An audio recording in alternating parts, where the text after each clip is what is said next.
few years, and I'll share a story with you. This is called The Only Bible. I hope you like it.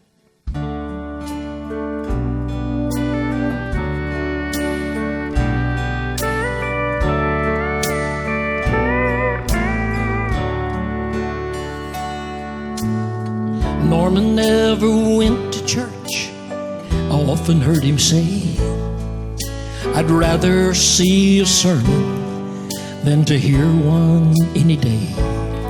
Show me a man who lives his faith by his actions and his deeds. That's the only Bible I'll ever have to read.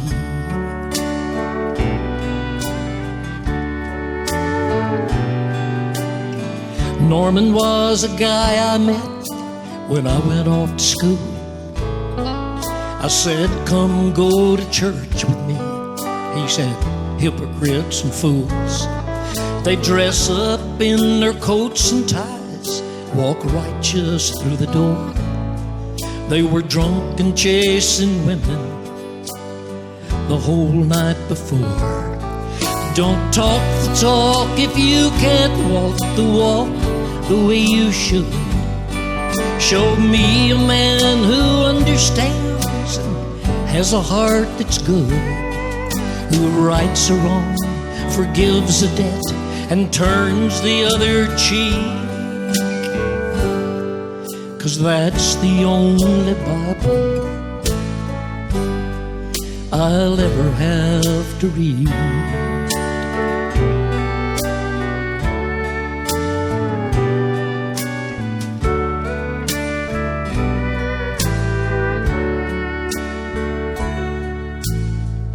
One Sunday morning, as the preacher rose to speak, old Norman waltzed right in the door in his tennis shoes and jeans. He hadn't shaved or combed his hair, smelled of beer and cigarettes.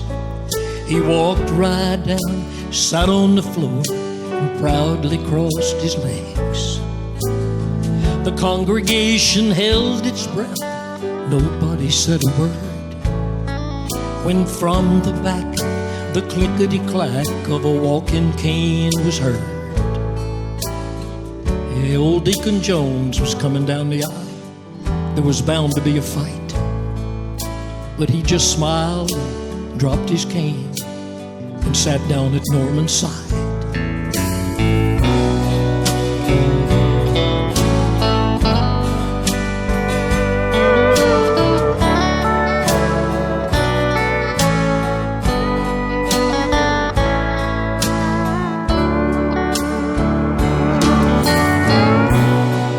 The preacher said, you won't recall a thing I've said today,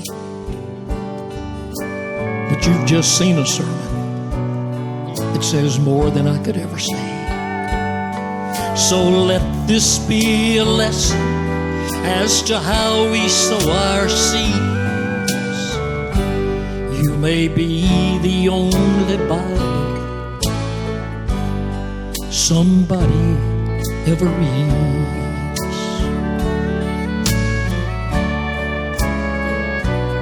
You may be the only Bible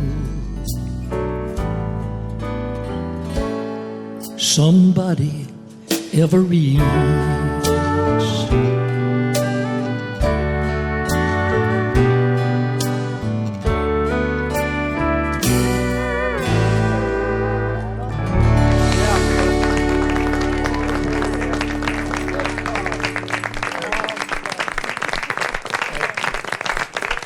Bless your heart.